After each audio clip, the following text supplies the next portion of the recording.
Então, meu nome é Valtair, sou pastor e professor de teologia, de história, sou diretor acadêmico do Seminário Batista do Sul, leciono aqui no seminário há 25 anos, e minha formação é na área de teologia, ciências da religião e história. Em minha caminhada de pesquisa, mestrado e doutorado, eu tenho pesquisado o livro de Apocalipse. Eu fiz uma pesquisa doutoral no Apocalipse para a ciência da religião e uma outra pesquisa doutoral sobre o Apocalipse também, em história, trabalhando a história da leitura do Apocalipse. Então, eu tenho trabalhado no Apocalipse já faz bastante tempo, né? Tenho produzido bastante material, tenho falado bastante sobre o assunto, e é um livro, pelo menos até recentemente, que eu acho que eu vou mudar de tema agora de trabalho, numa pesquisa pós-doutoral, pelo menos, né? Mas até agora eu trabalhei bastante aí o Apocalipse de João. Eu fui ver, quando a gente fechou de fazer essa live aqui, eu fui assistir seus vídeos, conhecer seu material. Sim, Pelo entendimento, esse livro que a gente vai estar conversando hoje, O Caminho do sim, Cordeiro, é o primeiro de isso. 3 obras que o senhor deseja fazer, não é isso? Ou já tem a Isso segunda? mesmo, exatamente. Porque, veja só, a primeira obra, O Caminho do Cordeiro, eu quero fazer uma trilogia, né? Esta foi a primeira. Por meio dela, eu trabalhei, tentei definir aí uma interpretação histórica do Apocalipse. Eu estou chamando de interpretação histórica, porque o foco no livro Caminho do Cordeiro não é como interpretar o Apocalipse hoje. O foco no Caminho do Cordeiro é como o Apocalipse foi recebido, compreendido pelos seus primeiros leitores. O princípio ele é uma obra produzida por um judeu que está na ilha de Patmos por causa de perseguição na Ásia.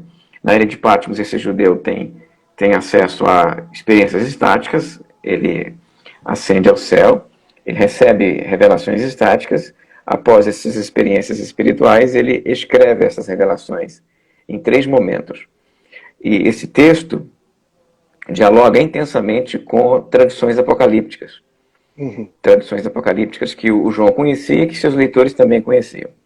Então, o Caminho do Cordeiro é exatamente isso, uma definição histórica do Apocalipse, como o Apocalipse desejava ser lido, como os leitores possivelmente leram o Apocalipse, à luz das tradições apocalípticas, né?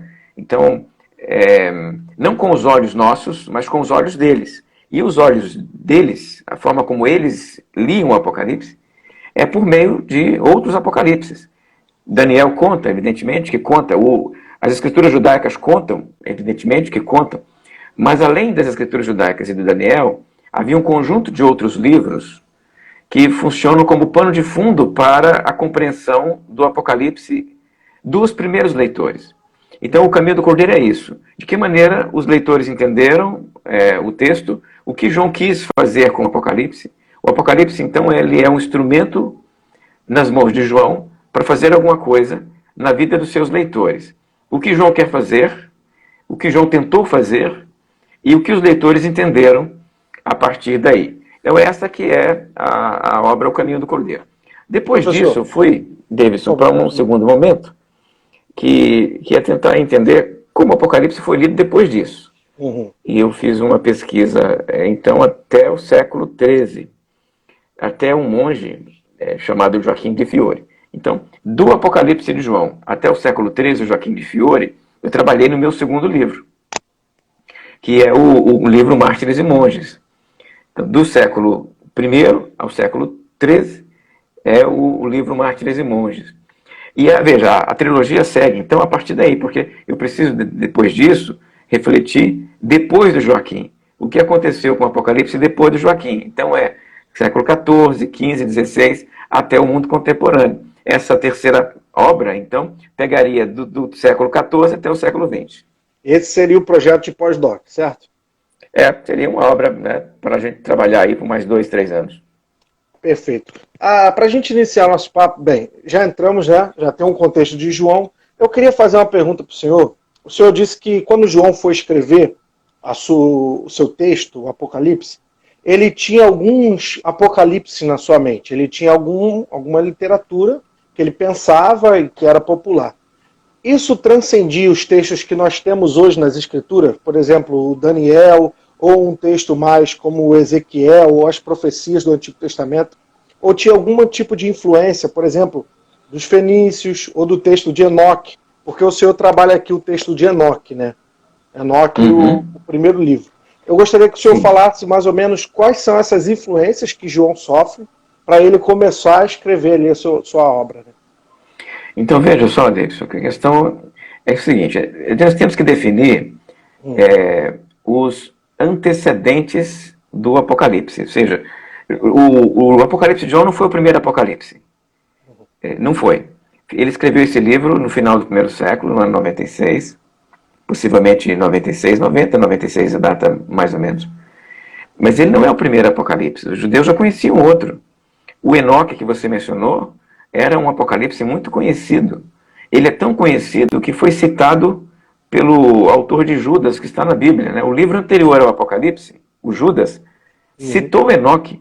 Então veja, ele é tão conhecido que um livro bíblico o cita. E ele não é canônico, ele é um livro não canônico. É um livro enorme, né?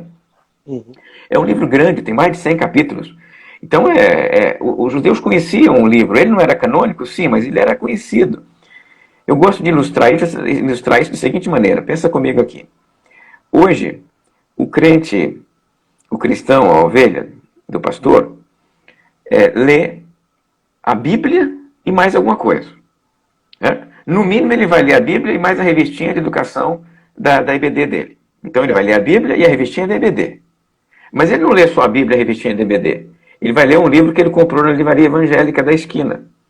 Né? Apesar das pessoas hoje estarem comprando poucos livros, né? É. Imaginemos que elas comprem um livro na livraria CPAD lá no centro da cidade, um livro devocional. Uhum. Ela vai comprar um livro de um John Piper, ela vai comprar um livro de um John Stott, vai comprar um livro de C.S. Lewis, vai comprar um livro de um autor devocional da atualidade, certo? Então ela lê a Bíblia, a literatura de EBD, educacional da igreja dela, e mais um livro devocional. E ela lê, imagina que ele seja um crente assim dos bons, que lê bastante. Né? Então vai ter vários livros na biblioteca, vários livros.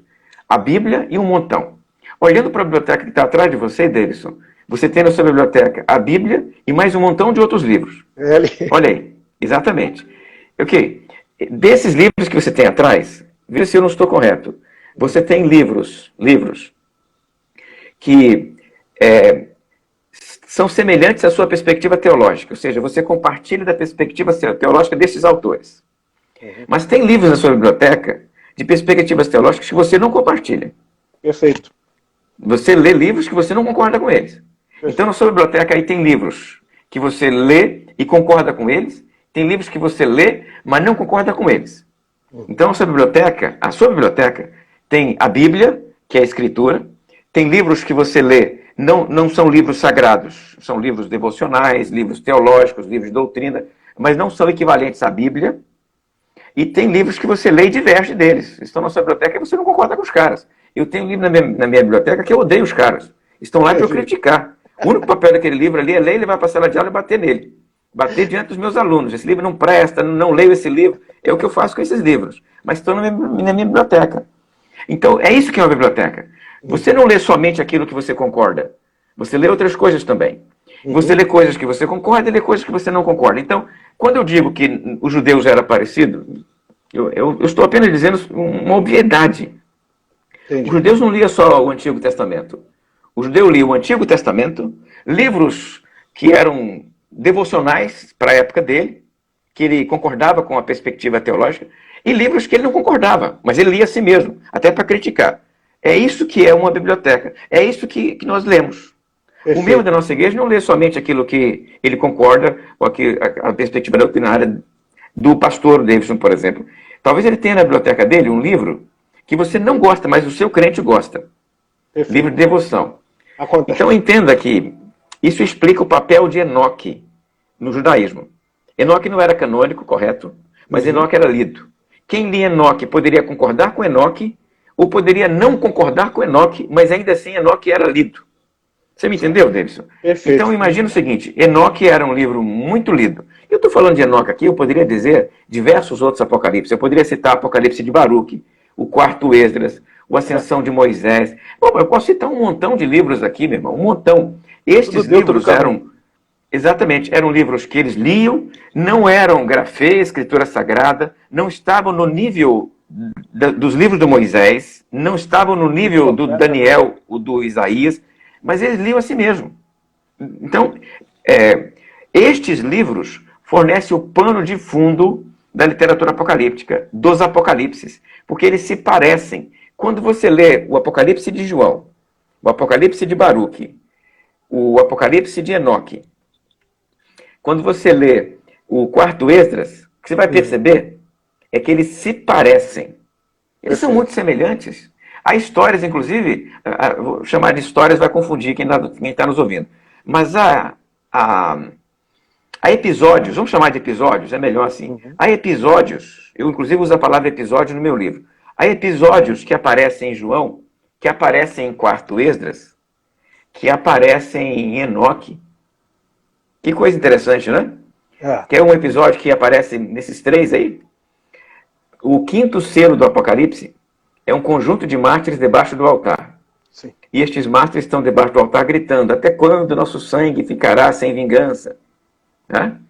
Pois bem, este episódio do quinto selo, debaixo do altar, um grupo de mártires perguntando até quando e recebendo de Deus a resposta até que se complete o número de seus irmãos que haverão de morrer, como vocês igualmente foram, este episódio aparece em quarto Esdras. Perfeito. Este episódio aparece no Enoque. Aí você vai me dizer, não, quer dizer que João copiou? Não, não estou dizendo que João copiou. O que eu estou dizendo é que há antecedentes, há alusões. A literatura apocalíptica, então, ela cria uma espécie de dicionário. Você quer saber o que significa um símbolo? Onde é que você vai? Você vai na literatura apocalíptica. O que significa, Davidson? O que significa, por exemplo, o símbolo selo? Vai na literatura apocalíptica. O que significa o animal monstruoso? O ser monstruoso que nasce do abismo? Vai na literatura apocalíptica. O que significa as cores? Vai na literatura apocalíptica. Por quê? Porque a literatura apocalíptica fornece o léxico, o dicionário, para compreender os símbolos que João usa. Quem lia Apocalipse compreendia João. Então, se hoje eu leio Apocalipse e não compreendo João, o que está me faltando? O léxico de João. Eu não tenho o léxico de João. E eu preciso do léxico. E onde eu vou buscar esse léxico? Eu vou buscar esse léxico nos antecedentes de João. Chamamos isso de intertextualidade, tá?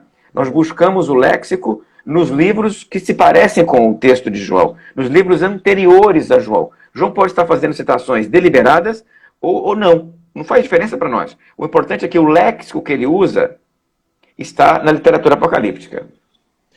A gente pode dizer, então, dentro desse contexto que o senhor tem colocado, que Jesus também sofreu esse mesmo tipo de influência, o Filho do Homem. Ele também bebeu dessa mesma fonte apocalíptica para colocar o seu sermão profético e existe uma linearidade com o que João vai colocar lá no Apocalipse? Jesus, eu acho que de Jesus não dá para dizer, porque eu não tenho um vínculo tão grande entre Jesus e a literatura apocalíptica. Eu não consigo fazer o vínculo entre Jesus e Baruque, Jesus e Enoque, talvez o Filho do Homem. Tem Filho do Homem também em Enoque, tá? Veja, o vínculo que eu faço de Jesus é com Daniel. Jesus, ele é um leitor de Daniel. E ele é um leitor de Daniel que manda o público dele ler Daniel. No sermão profético ele diz assim, quem lê, entenda. Isso aí é uma expressão idiomática para dizer, vai ler Daniel. É isso. Jesus está dizendo para os seus discípulos, vão ler Daniel. E o que ele diz ali no sermão profético, Davidson, é Daniel. Aqueles elementos todos do sermão profético estão em Daniel. Então, parece, alguns inclusive dizem isso, tá? Tem autor que diz que o sermão profético de Jesus é um sermão de Jesus baseado em Daniel. Bacana, legal. Professor, só para a gente avançar um pouco no nosso assunto aqui e voltar dentro da literatura, tem um pessoal que está chegando agora, a gente está conversando sobre o livro do professor, O Caminho do Cordeiro.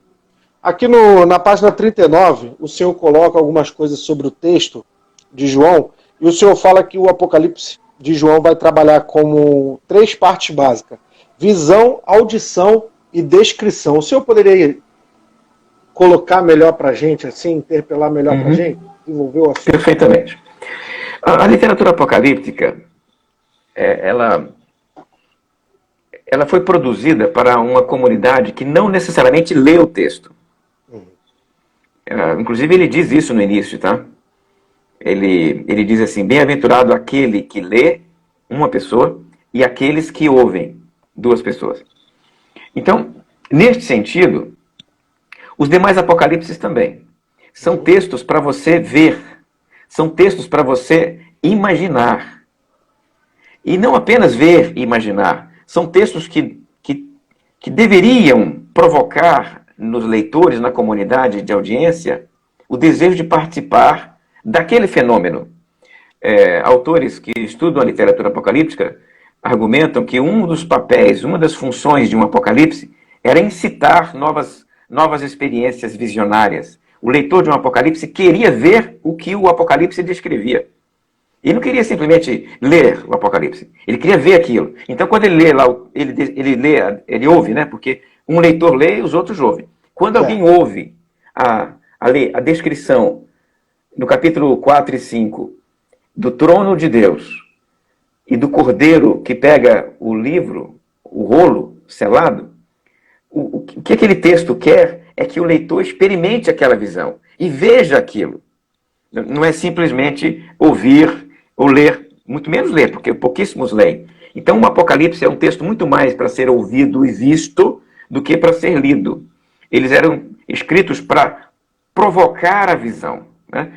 Há relatos judaicos, inclusive, de judeus que tentavam incitar a visão por diversos meios, repetindo frases. Por exemplo, o Kedushá era repetido insistentemente por eles, para que eles pudessem enxergar o trono carruagem de Javé, lá de Ezequiel 1, 2, 3, né? E eles ficavam recitando o Kedushá. A Kedushá, para quem está chegando aqui agora, a Kedushá é uma expressão que a gente tira de Isaías 6, que Isaías, no ano em que morreu o rei Uzias, ele viu o Senhor, né?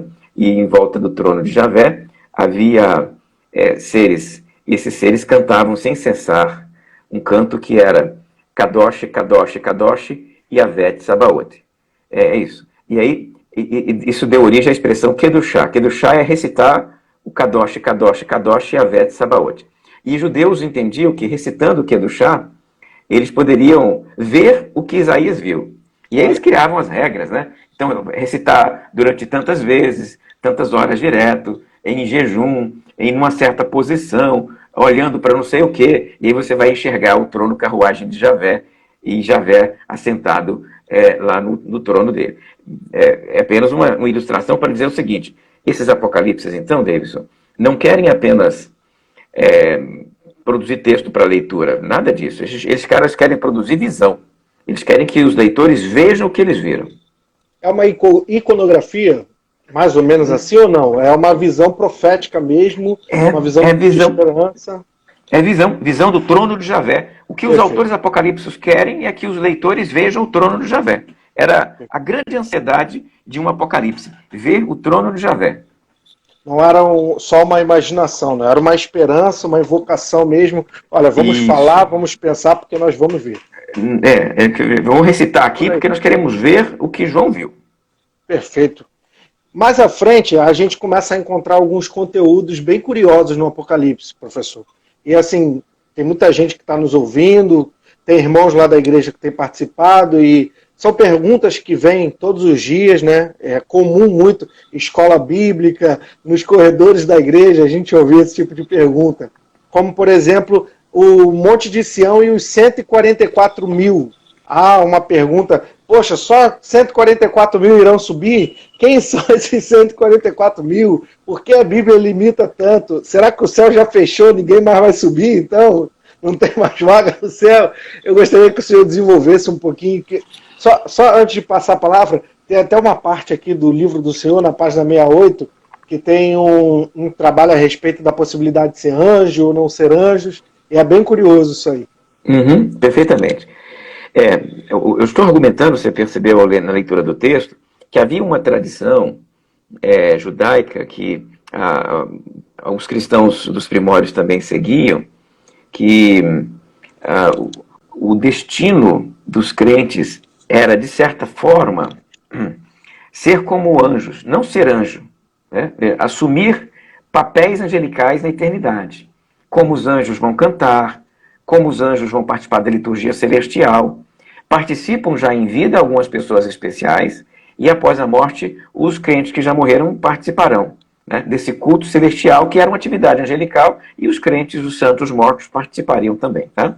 Então, entendendo isso, que havia uma expectativa de um status angelical, eu quero que as pessoas que me ouvem não me entendam errado, não é virar anjo, é status, né? Os estudiosos chamam isso de angelomorfismo. Angelomorfismo é papel de anjo, que a forma de anjo não é ser igual a anjo, é agir como na eternidade. Isso existia lá em Qumran, existia em alguns textos cristãos antigos. Isso parece também estar presente aí nesse ideal, né? De enquanto as pessoas cantam e celebram em comunidade, elas exercem esses papéis que os anjos exercem na eternidade. Cantar, adorar é coisa de anjo, e os crentes vão continuar, vão participar dessa liturgia angelical na eternidade. E nesse sentido aí, os 144 mil assumirão esse papel. Assumirão esse papel, inclusive, né, discutir isso no texto, fazendo uma oposição aos anjos caídos, né? Os 144 mil aqui substituem os anjos caídos, no sentido de que um grupo cai e esses entram para assumir os papéis que aqueles deixaram, as funções que aqueles deixaram de liturgia celestial pela eternidade. Tá? Eles não são figuras literais, a ponto de nós termos que contar um por um até dar 144 mil. A expressão toda é simbólica, toda ela, né? O grupo é descrito desta forma, olha só. São 144 mil que vêm de todos os cantos da terra, das 12 tribos de Israel. Logo você percebe que é uma expressão simbólica, porque as 12 tribos de Israel já desapareceram há muito tempo. Né? Desde o desterro babilônico, você só tem 2 tribos. Nem os judeus esperavam mais as 12 tribos. Né? Só sobrou 2. Judeus, né? Duas sobraram. 10 foram para o espaço com o desterro. Eles nem sabiam delas. Onde é que essas tribos estão? Sumiram, se dissolveram. Né? As 10 tribos viraram os samaritanos. Os samaritanos são o resultado das 10 tribos, né? Aquela mistura, aquele sincretismo social e religioso. Né? Então, é um texto simbólico, não é um texto literal. Não são 12 tribos de Israel, são 144 mil. São seguidores do Cordeiro. Quem segue o Cordeiro, segue as palavras de Deus e de Jesus. Então não são os judeus, são os membros das igrejas. Isso está no final do capítulo 12. Né? Os 144 mil são descritos como aqueles que seguem a Deus e o Cordeiro, Jesus. Os judeus, evidentemente, estão fora desse negócio. Aí são 144 mil e eles têm na testa o nome Deus e Cordeiro. É isso, tem na testa. Você está percebendo, então, que é uma expressão simbólica. Ninguém precisa aqui tatuar na testa Deus e Cordeiro em grego, né? Em grego, veja. Aí você vai colocar aqui Deus e Cordeiro. Você tem que explicar para o tatuador que é em grego, depois tem que ensinar o tatuador a fazer a letra grega certa, senão o cara vai fazer a letra grega errada. E a grego aí koiné, tem aquela confusão. É grego koiné, meu irmão. Olha só, aquela confusão na testa, né? Deus e o Cordeiro. É evidente que isso é uma expressão simbólica. Fica mais evidente ainda no versículo 3 do capítulo 14, quando ele vai dizer que os 144 mil são virgens e não tocaram em mulheres. Ora, se você imaginar que os 144 mil são literalmente virgens e não tocaram em mulheres, você restringe de uma maneira única na Bíblia o grupo do povo de Deus. Quem vai para o céu então, Davidson? Só os virgens, só os monges, só aqueles que não se casaram. Os casados já perderam a salvação. Sobrou quem? Sobrou aquele que não se casou ainda, né? Aquele jovenzinho que guardou castamente a sua virgindade. Esse está 144 mil. Os casados estão fora. O casamento, então, seria uma maldição, né? Evidentemente que não é essa mensagem bíblica. Não é essa mensagem bíblica. Então, esse texto é simbólico. E eu ilustro com um grupo sectário, dissidente, chamado os Testemunhos de Jeová, que batem na porta da gente de vez em quando, querendo falar algumas coisas, e eles têm esse argumento, é uma doutrina dos TJ, que os 144 mil são os testemunhos de Jeová. Somente eles vão para o céu e os outros ficarão na terra. A terra será transformada, haverá uma espécie de, quem passar dos 144 mil, uma espécie de céu B, céu de segundo escalão, Segunda para categoria, os outros. a Céu série de B. segunda categoria, né, meu irmão? Então veja só. Um céu para os flamenguistas e os outros, né, o outro céu para quem não for Você Flamengo. tricolor, Né? professor, pelo amor de Deus. Então vai ficar na terra, meu irmão, não vai para o céu, não. Então veja Tá só. certo. Aí quando esse cara bater na sua porta, sabe o que eu vou pedir para você fazer? Para você ler Apocalipse 14 para ele e vai dizer, você confirma então que os 144 mil são apenas testemunhos de Jeová? Confirma.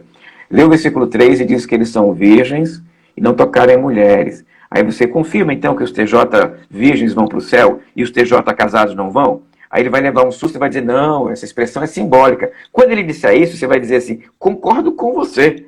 Essa É, expressão é simbólica. Estamos juntos e não abrimos mão. Isso não é literal, isso é simbólico. Aí, meu irmão, você quebra o cara, né? Aí ele vai pedir para ir embora, não vai voltar mais. Então entenda o seguinte, essa expressão diz respeito aos seguidores de Jesus, que são castos de coração, né? Vivem vidas tementes a Deus. A expressão na testa significa uma declaração de pertença. Eles pertencem a Deus e ao Cordeiro. É isso que está escrito na testa deles. E é isso que significa registrar na testa o nome de Deus e o Cordeiro. Os 144 mil são os discípulos de Jesus, que seguem Jesus. E é isso que eu quis dizer no caminho do Cordeiro. Seguir Jesus é ter espiritualmente o nome dele na minha testa. Só que ninguém vê isso, porque isso está impresso em caracteres espirituais. perfeito, professor. Só que agora a gente entrou na parte central do seu livro. E o senhor trabalha algo que é muito curioso. O Caminho do Cordeiro, na página 75, o senhor fala, é o ponto, capítulo Seguir o Cordeiro, o senhor fala, afinal, o caminho do Cordeiro é o sacrifício. Então a gente poderia colocar que seguir o Cordeiro, um Cordeiro vitorioso, poderoso, sobre o monte de Sião, como é desenvolvido aqui no seu livro, é na verdade um caminho de auto-sacrifício, de auto-entrega. É caminho de sacrifício, sim. Veja, cordeiro é sacrifício. A imagem do cordeiro é sacrificial. O cordeiro não vence pela violência, pela truculência, pela espada, pela flecha. O cordeiro vence pelo derramamento de sangue. Qual é o papel do cordeiro? O papel do cordeiro é derramar sangue. O papel do cordeiro é sacrificar-se em lugar de alguém. Esse é o papel do cordeiro. Então, quando o texto bíblico usa a imagem do cordeiro, está usando a imagem do sacrifício, né? O caminho do cordeiro é o caminho do sacrifício. E veja, nós temos que pensar que essa leitura aí é a leitura histórica do Apocalipse, tá? Então, pensa comigo aqui. Eu quero que você pense comigo o seguinte, não é o que ele significa aqui agora, para mim e para você. Não. É o que ele significou lá. O que João queria dizer para aquele primeiro leitor? Para aquele primeiro leitor que vivia na Ásia, na província romana da Ásia, no final do primeiro século. É isso que nós estamos querendo saber. Ele está dizendo para ele o seguinte, o caminho nosso é o caminho do Cordeiro é a morte. Dizer para nós hoje isso seria muito estranho. Dizer para eles isso faz todo o sentido. Porque os crentes morriam o tempo todo, meu irmão. Desde a época do Nero. Os crentes morrem com a maior facilidade. É bater no peito, eu sou crente, não sacrifico ao imperador, o cara manda te matar. 10 anos depois desse livro ter sido escrito, o Plínio sistematiza isso de um jeito que não precisamos de mais nada. Plínio é um governador da Bitínia, uma província ao norte da Ásia.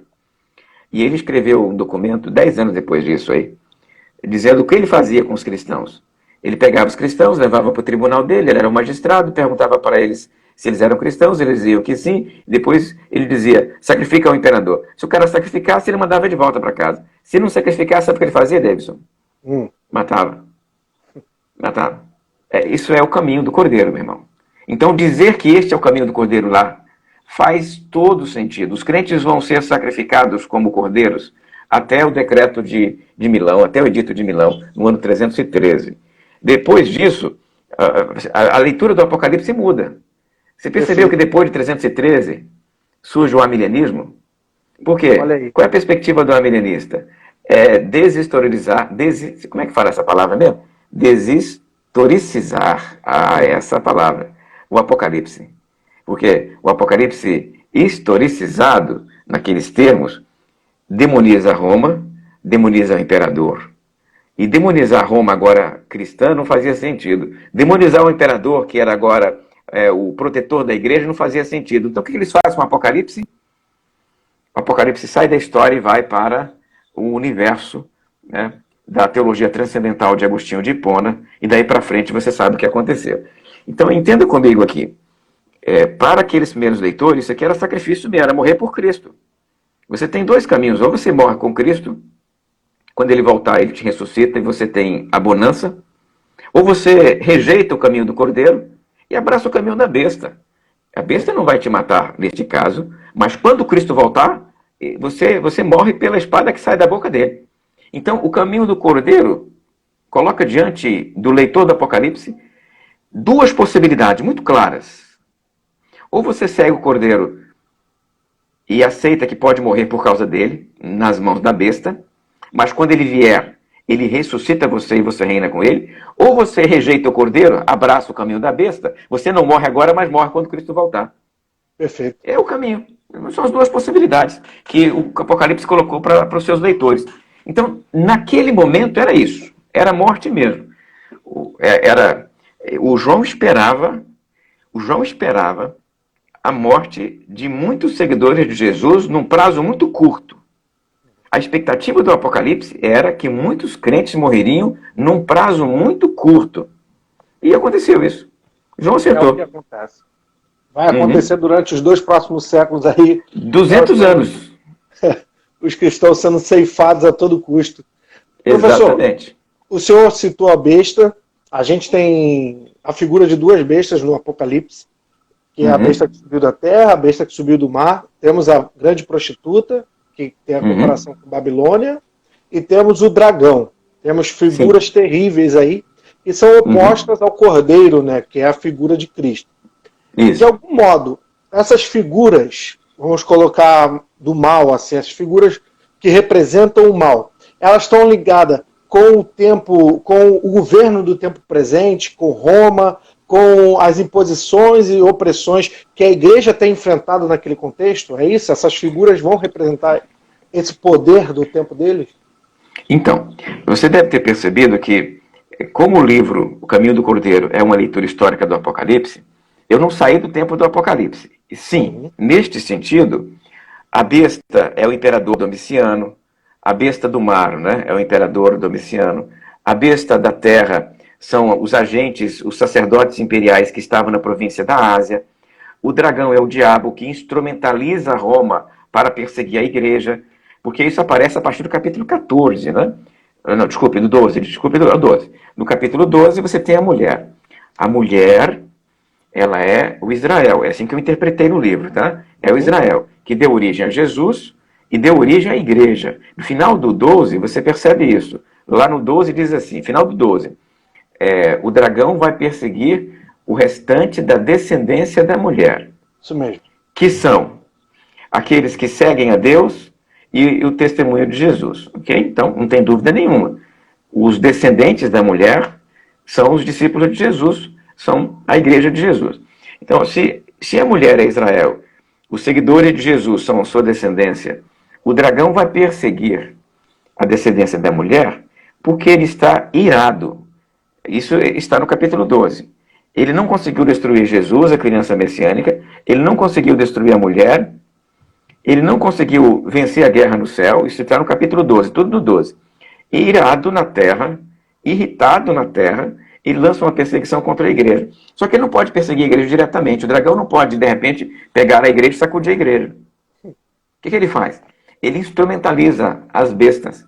As bestas são, então, instrumentos do dragão para perseguir a igreja. Por meio das bestas, o dragão persegue a igreja. Ele não encosta na igreja, ou no crente, mas ele levanta a besta para encostar. A besta pode, por quê? Porque a besta é gente.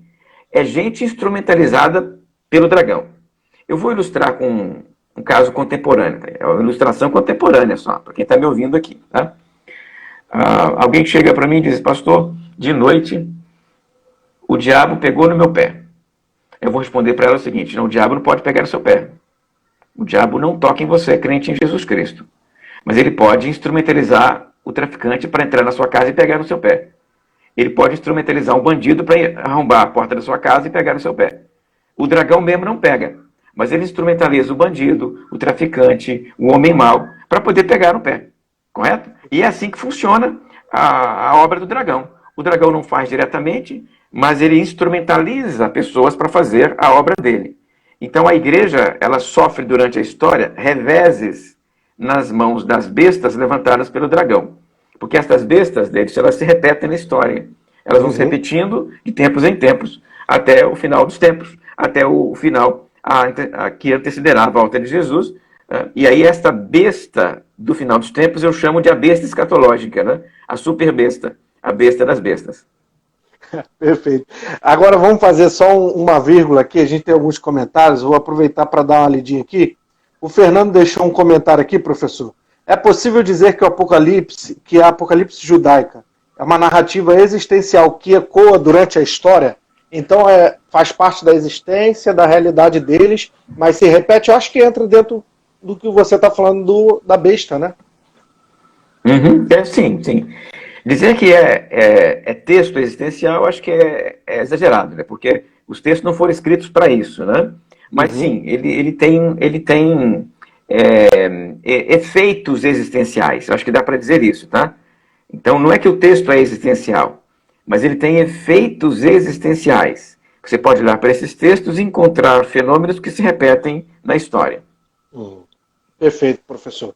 Voltando aqui para o teu texto, a gente vê no capítulo mais adiante que o senhor colocou aqui a vitória sobre o grande dragão. Se o dragão representa esse Satanás, o que o João está querendo dizer, professor, quando ele vai escrever a vitória sobre o dragão e a prisão de Satanás? Que ele fala ali durante o milênio, Satanás ficará preso, né? O que representa isso ali?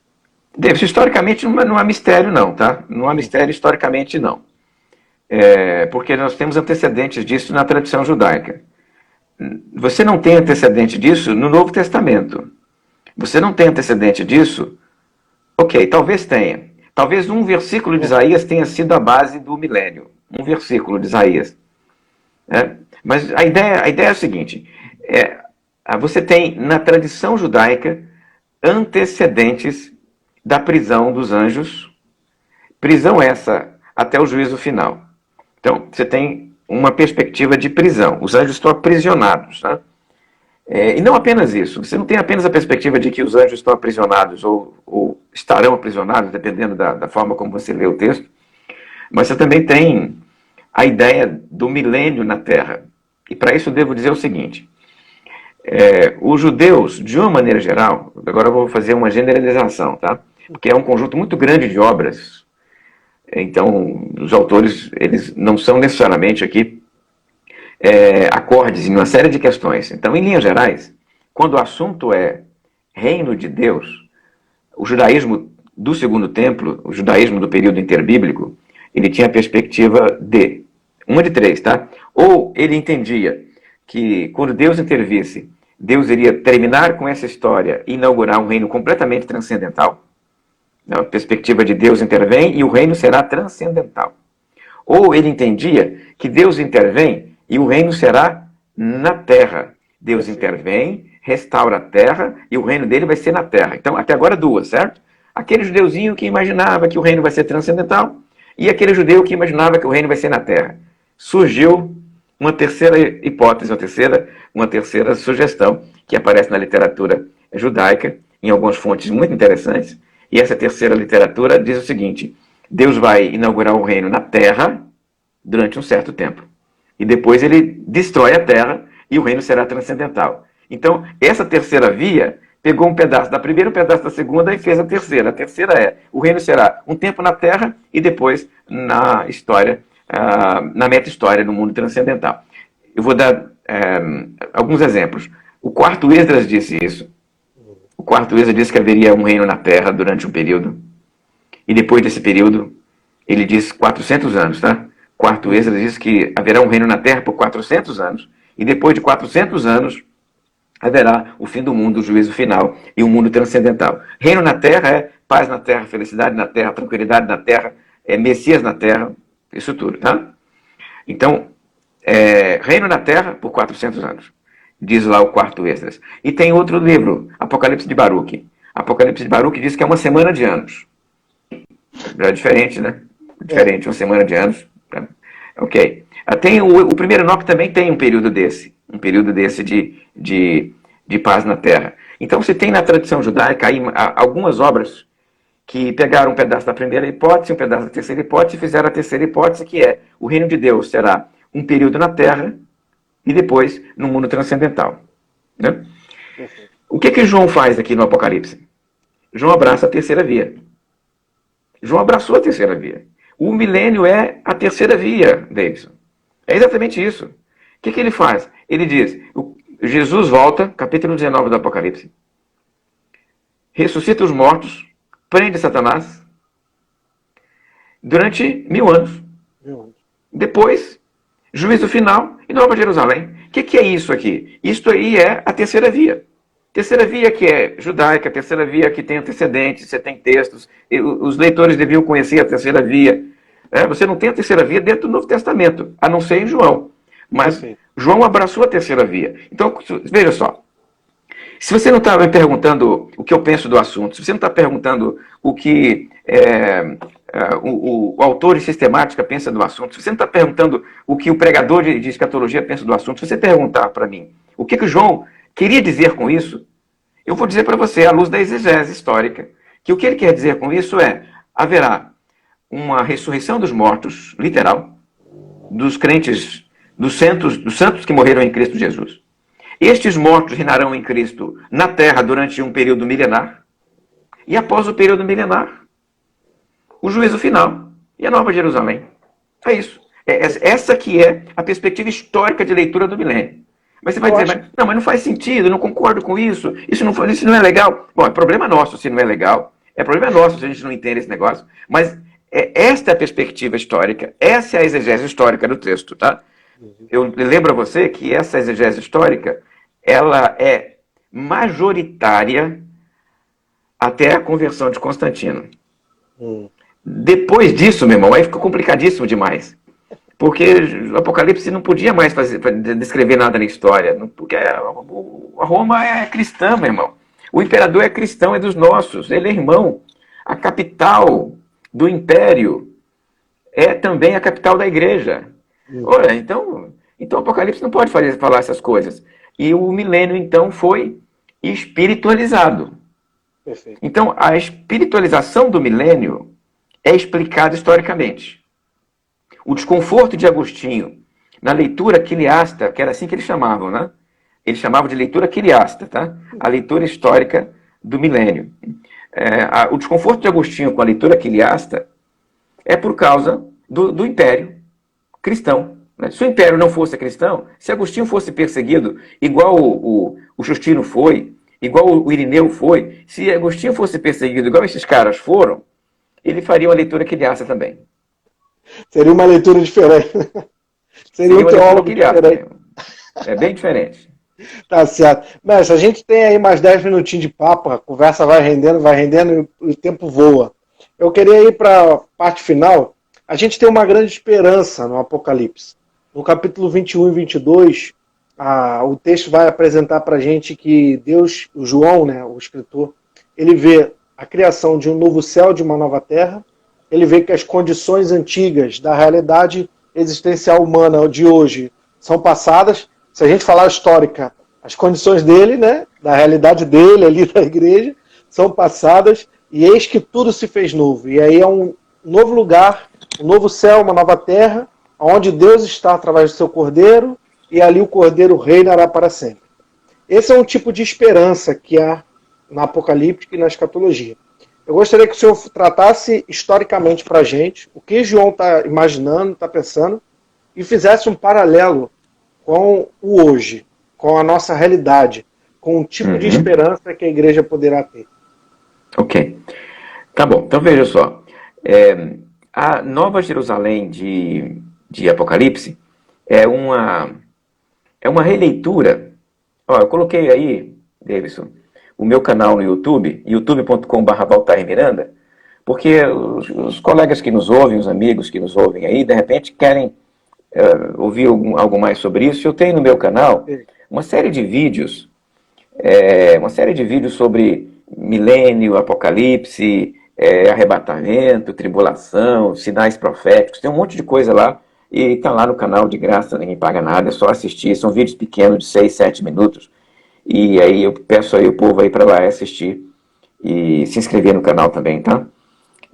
Então veja só, o João está fazendo aqui uma releitura do Ezequiel. Ele está fazendo uma leitura de Ezequiel. A Nova Jerusalém de João, ela é um sermão de Ezequiel. Aquilo que eu falei agora há pouco sobre Jesus ler Daniel, eu vou fazer aqui com você a mesma coisa com Apocalipse. Veja só. Opa, que bacana, que o João Vitor Cordeiro já se inscreveu. Deve estar ouvindo a gente aqui, ó. Já se inscreveu lá no canal. O João tá aí, tá vendo a gente. Bacana. Então, o Davidson, o que o João faz a partir do 19 depende muito de Ezequiel. Você vê lá em Ezequiel, Nova Jerusalém, você vê em Apocalipse, Nova Jerusalém, você vê em Ezequiel, Gog e Magog, você vê aqui em Apocalipse, Gog e Magog. Percebeu aqui? Os elementos estão... O João está fazendo, então, uma releitura. E aí, quando eu falo essas coisas, as pessoas dizem, mas ele não está vendo essas coisas? Sim, meu irmão, não há problema nisso, não. Porque eu quero que você imagine o seguinte, quando o João viu aquilo que ele viu, não estou negando que ele viu, não. Ele viu em êxtase, ele viu em espírito. Ele não carregou uma caneta lá para a visão dele, ele não tinha pincel lá para escrever enquanto ele via, ele não escreveu enquanto ele estava vendo as coisas, ele escreve depois da visão. Olha só, ele viu, quando ele acorda da visão, quando ele volta da visão, quando ele retorna para o estado de consciência, agora ele vai estruturar a visão e vai escrever a visão. Neste momento, no momento de estruturar a visão e escrever a visão, ele pode se valer dos textos que ele conhece. Perfeito. Porque ele viu coisas ali que são visões, né? O Paulo vai dizer que são visões inefáveis. São coisas inefáveis. E como é que eu vou descrever um negócio que é inefável, meu irmão? Eu vou recorrer àquilo que eu conheço. Então ele vai olhar para Ezequiel, opa, Ezequiel me ajuda a descrever isso aqui, ó. Então ele vai descrever usando Ezequiel. Então, de 19 para frente do Apocalipse, é como se ele estivesse fazendo um sermão em Ezequiel. Então a Nova Jerusalém do Apocalipse, ela parte de Ezequiel. Ela é uma realidade transcendental, para além da história. A história termina no juízo final. Segundo o Apocalipse, Jesus voltou, milênio ainda é história. Mas no juízo final acabou a história.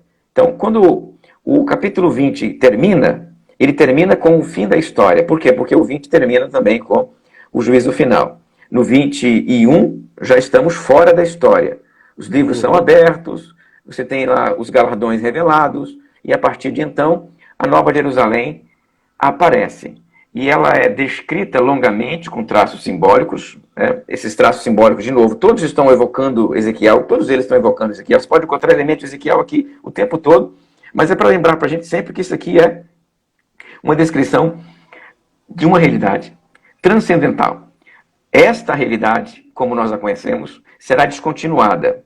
Este mundo fenomênico, como nós conhecemos, será descontinuado para dar origem à Nova Jerusalém. Aí alguém pergunta assim, mas não vai haver nada desta realidade lá?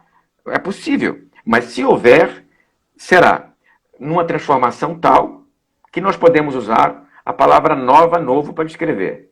Então, é novo céu e nova terra. Se há algum elemento desta realidade lá, será novo. Novo, porque a Nova Jerusalém será uma realidade completamente distinta dessa que nós conhecemos. O fato de Deus caminhar conosco, mais uma vez, como ele caminhava com Adão lá no princípio dos tempos, é sinal de que nós estaremos vivendo uma realidade distinta dessa realidade fenomênica que nós vivemos agora. A Nova Jerusalém, então, é mundo transcendental, não é mundo material.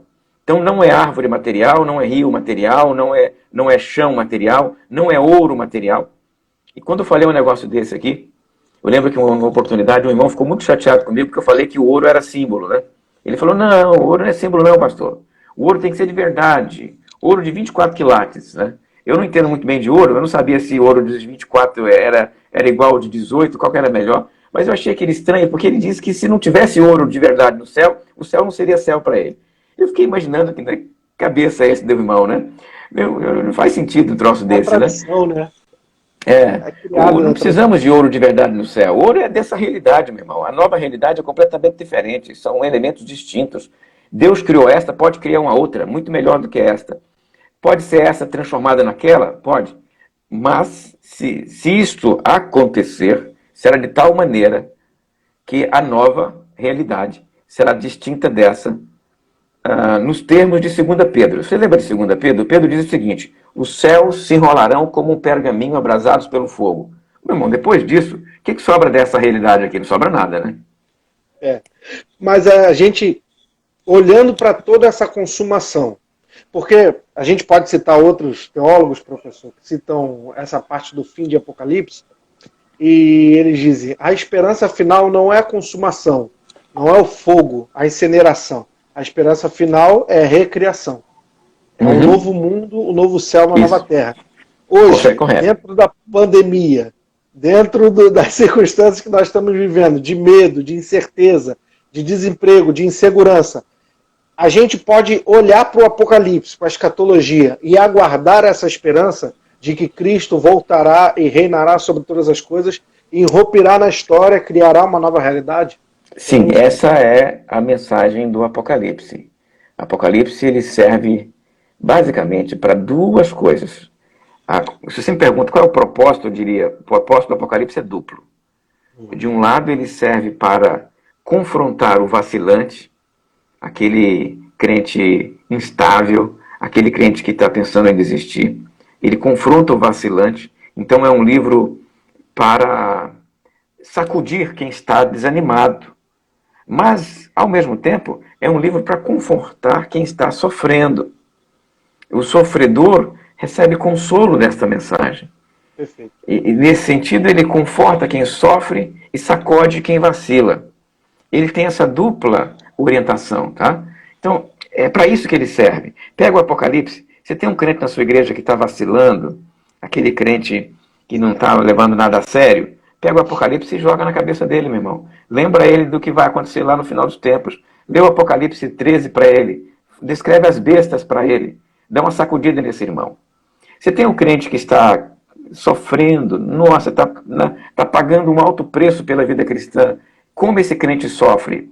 Você vai ler o que para ele, Davidson? Você vai ler Parousia, você vai ler Milênio, você vai ler Nova Jerusalém, você vai ler capítulo 4 e 5 de Apocalipse, porque esse irmão precisa ser confortado, e Apocalipse tem conforto para esse irmão. Então, os dois estão diante de você. Um precisa de uma repreensão, o outro precisa do consolo. E Apocalipse dá as duas coisas, porque ele tinha esses dois problemas na época dele. Tinha membro das igrejas que estavam vacilando e tinha membro da igreja que estava sofrendo. Então ele escreveu o livro para atender esses dois propósitos. Perfeito, professor. Professor, eu queria que o senhor desse suas considerações finais. A gente tem aí 5 minutinhos para terminar. Queria que o senhor desse uma palavra para a gente de encerramento e a gente vai se despedir. Perfeitamente. Eu gosto de pensar que esse momento, apesar de complicado, ele não é o mais complicado da história da igreja. A igreja enfrentou momentos muito difíceis. Eu citei para vocês aqui o século II e III, que foram momentos tenebrosos na história da igreja. Crente morria o tempo todo. O número de crentes que morreram na perseguição de Diocleciano é impressionante. É difícil até de contar quanta gente morreu lá por causa da fé cristã. Então, os crentes hoje estão passando pela pandemia, né, como os seus vizinhos incrédulos estão passando pela pandemia. Né? Estamos com dificuldade de cultuar Deus em nossas igrejas. Quando a pandemia passar, voltaremos para as nossas igrejas. Então, eu imagino que nós podemos esperar com tranquilidade esse tempo passar. E se de repente para alguns aí está muito difícil, porque a enfermidade bateu na porta, está doente, o vírus chegou, eu acho que é preciso lembrar do Isaías 6, o ano em que morreu o rei Uzias. No ano em que o rei morreu, Isaías estava triste, estava abatido, estava deprimido. Mas, naquele ano, o que ele viu, Davidson? Ele viu o Senhor assentado sobre um alto e sublime trono. Então, meu irmão, a doença bateu na sua porta, o vírus entrou na sua casa, você perdeu alguém, está de luto. Lembra que Deus está no trono ainda. Deus não perdeu o trono. Ninguém tirou Deus de lá. Deus reina soberano sobre a história da humanidade, a história da igreja, sobre a minha história e sobre a sua história. Que Deus te abençoe. Amém, professor. Quero te agradecer de coração pelo seu tempo, pelo seu momento, pelo seu conhecimento. Pessoal, a gente queria ficar aqui conversando sobre o Apocalipse todinho. Quem quer saber mais, vai atrás do livro do professor, O Caminho do Cordeiro. Eu li esse livro aqui em 3 dias, professor. Falei, eu preciso comer esse livro aqui. Marquei ele todinho, escrevi ele, compartilhei ele com os irmãos.